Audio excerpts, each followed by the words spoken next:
14 मार्च 1931 को film Alam Ara release हुई। ये अपने आप में अजूबी थी क्योंकि ये भारत की पहली बोलती फिल्म थी। अभी तक साइलेंट फिल्में देख रहे देशवासियों को पता चला कि फिल्मी पर्दे पर कलाकार न सिर्फ बोलेंगे बल्कि गाएंगे भी, तो थिएटर्स में भीड़ टूट पड़ी। दोपहर 3 बजे शुरू होने वाले शो के लिए सुबह 6 बजे से लोग टिकट खिड़की की कतार में खड़े हो गए। टिकट खत्म हुए तो दंगे पर भी आमादा हो गए। भारतीय सिनेमा में ये पहली बार था कि सिनेमा घरों के बाहर ब्लैक में टिकट बिके। लोगों ने 25 पैसे का टिकट 5 रुपए खरीदा। हफ्तों तक सारे शो बुक रहे। हिंदी सिनेमा में ये क्रांति लाने वाले इंसान का नाम था आदर्श ईरानी। ईरानी ने ये फिल्म आलम आरा बनाई। वो साइलेंट फिल्मों से अलग कुछ नया बनाना चाहते थे, तो विदेशों से नई साउंड टेक्नोलॉजी लाए। बोलती सिनेमा का कॉन्सेप्ट चोरी ना हो जाए, इस डर से वो फिल्म की शूटिंग भी आधी रात में करते थे। पूरी फिल्म ही रात 1 से सुबह 4 के बीच शूट की जाती थी। आदर्श ईरानी ने ही भारतीय सिनेमा को पहली बोलती, पहली रंगीन और पहली अंग्रेजी फिल्म भी दी। फिल्मों का शौक था लेकिन पैसे नहीं थे। किस्मत से एक बड़ी रकम लॉटरी में जीते और जिंदगी बदल गई। खान बहादुर आदर्श ईरानी का जन्म 5 दिसंबर 1886 को पुणे के पारसी परिवार में हुआ। उनके पिता ईरान से भारत आए थे। पिता कुछ विदेशी इंस्ट्रूमेंट को भारत में बेचा करते थे। पढ़ाई के बाद आदर्श ईरानी केरोसिन बेचने और स्कूलों में पढ़ाने का काम किया करते थे।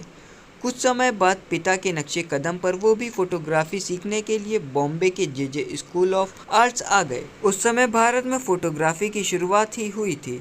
ऐसे में विदेशी कैमरा, विदेशी कंपनियां और प्रिंटिंग प्रेस की भारत में अच्छी पकड़ बन रही थी। Father of Indian cinema Dada Saheb Phalke ने भी उसी कॉलेज से फोटोग्राफी सीखी थी। हॉलीवुड का यूनिवर्सल स्टूडियो भारत में अलेक्जेंडर सिनेमा चलाता था, जिसके कैमरों और दूसरे इक्विपमेंट्स की जिम्मेदारी आदर्श ईरानी को सौंपी गई थी। यहाँ काम करते हुए उन्हें फिल्म मेकिंग में ऐसी दिलचस्पी जागी कि उन्होंने हर काम बारीकी से सीखना शुरू कर दिया। आदर्श ईरानी को हमेशा से लॉटरी टिकट खरीदने में बेहद दिलचस्पी थी। 1903 में उन्होंने लॉटरी के जरिए 14,000 रुपए जीते। उस जमाने में ये एक बड़ी राशि थी।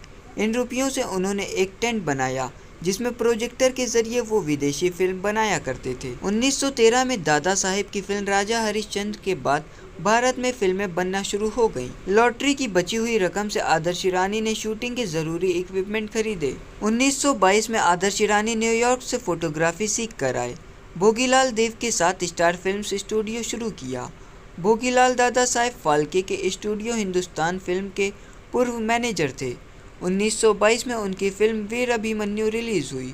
करीब 17 फिल्में बनाने के बाद दोनों की पार्टनरशिप टूट गई और 1925 में आदर्श ईरानी ने इंपीरियल फिल्म की शुरुआत की। उन्होंने इस स्टूडियो से 62 फिल्में बनाई। फिल्म में साउंड का इस्तेमाल करने के लिए आदर्श ईरानी ने लंदन, इंग्लैंड जाकर इसकी ट्रेनिंग ली। बाहर साउंड रिकॉर्डिंग करने पर उन्हें शोर शराबे से दिक्कत हो रही थी। ऐसे में उन्होंने इंडोर शूटिंग की। इंडोर शूटिंग में सबसे बड़ा चैलेंज था सनलाइट। उस जमाने में सनलाइट में फिल्म शूट होती थी। आदर्श ईरानी के पास इसका भी तोड़ था।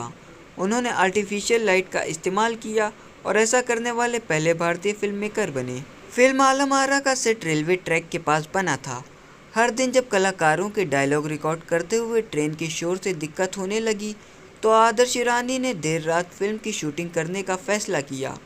शूटिंग रोज रात 1 बजे शुरू होकर सवेरे सुबह 4 बजे तक होती थी। रिकॉर्डिंग मशीन चलाने के लिए आदर्श ईरानी ने हॉलीवुड के साउंड एक्सपर्ट विलफोर्ड डेमिंग जूनियर को भारत बुलाया था, लेकिन वो हर दिन के लिए 100 रुपये फीस ले रहे थे।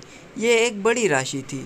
ऐसे में उन्हें वापस भेजकर आदर्श ईरानी ने खुद ही मशीन ऑपरेट की। 25 साल के फिल्मी सफर में आदर्श ईरानी ने करीब 158 फिल्में बनाई, लेकिन जब वर्ल्ड वॉर 2 शुरू हुआ तो आदर्श ईरानी ने फिल्में बनाना बंद कर दी। दूरदर्शी आदर्श ईरानी का मानना था कि युद्ध काल फिल्म इंडस्ट्री के लिए ठीक नहीं है और इस दौरान फिल्में बनाने वाला शख्स नुकसान में रहेगा।